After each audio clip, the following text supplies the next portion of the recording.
Hey man, everybody! Like it's my first time on YouTube and everything, so I don't know if this camera's working right or these speakers on my ears working right or whatever, man. But I'm like I'm one trying to make this video and stuff to explain what I'm trying to do here.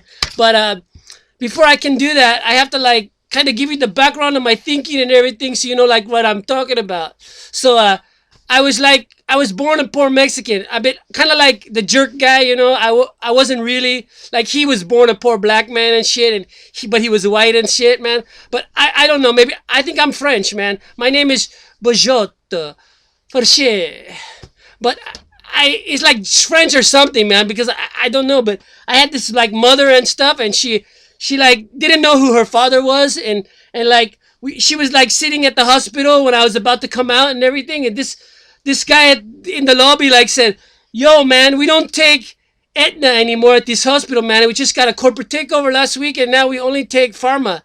And pharma, I mean, the government one." The government one, yeah, that's the one. We don't take that one anymore. Oh, we take that one. We don't take the other one that you have. The whatever your I don't remember the name of the other one, Aetna, you used to take and all that shit. So my mom was like all freaking out and shit, and they're like making her fill out these forms and stuff. Like maybe she can apply for this special program or something. Like she'll be I don't know. Why am I telling you my whole life story? I'm just trying to tell you, she couldn't figure out like if I was French or I was German or I was Italian or, and she was like, not really sure who she was either because like she's had so many different people in the family tree that, was like, couldn't figure it out and everything. So anyway, I don't know why I'm telling you my whole life story. What I'm trying to tell you is I'm running for president, but I'm trying to like get the base ground level of understanding before I like tell you the whole story. Okay, so anyway, back to the beginning when I was a little kid and everything, right? I was living on Florida Street in Huntington Beach, right? And all my friends, man, used to play basketball at Bobby's house. And they were like, dude, why don't you run to the store for us and like buy some sesame seeds or no, what do they call this? Like sunflowers. I hate sunflowers. What the fuck is on my, what is this dandelion shit? I didn't push the right fucking button. Anyway, back to the story. So I don't like these kind of shit. But anyway, they like sunflowers. They eat them all the time. And they're like, dude, why don't you go to the store and get us some sunflowers? I'm like, I don't got any money. They're like, dude, you're a road runner, man. You're the fucking fastest runner in the West. What do you mean you don't have any money? But I knew knew I was like the fastest runner in the West. So I was like, okay, I gotta figure out a way to get some money and shit. So I like went to my friend Robert Duran, man. He was like my best friend. He always loaned me money and shit. So I got the money, right?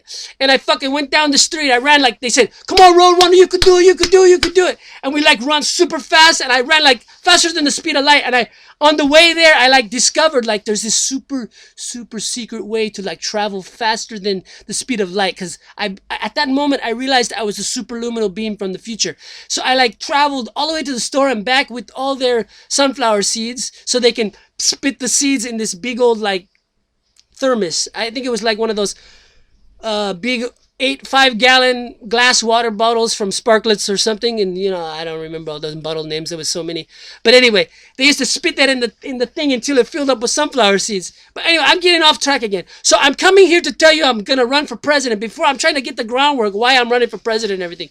But anyway, I'm just getting really nervous because it's my first time on camera and I've never been on YouTube either. And anyway, my official, quasi-official spokesman is going to be Tim Janakis, and he's like the greatest singer in the East too, but anyway, nobody knows him in the East. So anyway, he's going to be like my official, quasi-official spokesperson for the campaign and everything.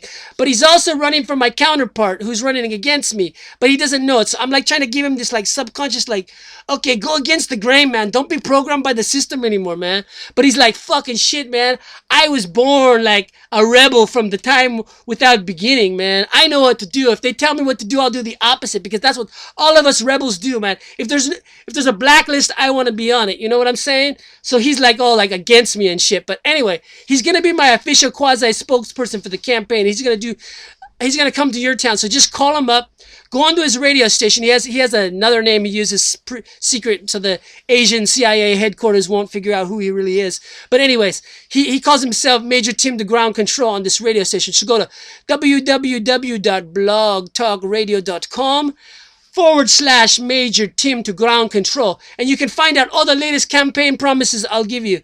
Okay, but this other guy, this Turkish guy, or I don't know where he's from, he's like bombing, he's like trying to bomb airlines and shit from other like what other countries? What was it, man? He's like trying to bomb what's it called, man? Shit, I forgot it. Anyway, I took over his campaign, man. I took his name, I did everything. I had to come up with this story of Immaculate Conception and shit. Because my mom was sitting there in the lobby and she's like, okay, wait a second, man.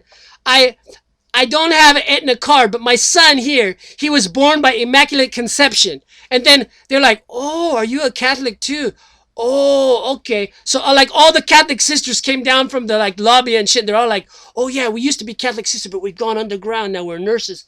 So like they're all like, okay, dude, we'll slip you in the back door to get the baby because this baby's gonna be the future coming of Jesus Christ. And anyway, his dad might have been Jaime or Jesus or something, but we don't know. So it might be that he's really the one. But I was just kind of like laying low because they didn't take my Aetna card, and she was saying this anyway. I'm just kind of telling the story like third hand and shit because I don't remember because I was so like little and shit. I was like a little bambino. I was in the womb like, come on, man, I'm coming out. I'm ready, dude. Let me out. And she's like, fucking hold on, man. They like don't take Aetna anymore. So I'm like, okay, fuck, man. I'm here to change the world and shit. And like you're waiting for me to take Aetna and shit. I like, what the fuck is with these people in the 21st century? So anyway, that's enough about me and about my campaign. And I tell you, if you vote for me or you go onto my radio program once a week, twice a week, whatever you want to be it, I am whatever it is you say I am. And if I wasn't, who would you say I am? Because I am he as you are, me and we are all together. See, I wrote that song in another life, but this guy like John Lennon and shit, he stole it from me. Because like, I wrote the parts like the right harmony and everything like that, and it just didn't sell in the back in olden days and shit. But like, he came up and he said, fuck, I'm gonna like switch it into like the better gear, like the funky groovy like fucking shit and everything, and it sold millions and shit. So he borrowed it from me, but anyway, I'm not who I really think I am, so don't worry about it. Anyway, I'll come back to you with the next campaign promises. Goodbye. How do you work this thing? Like, oh, push this one. Okay.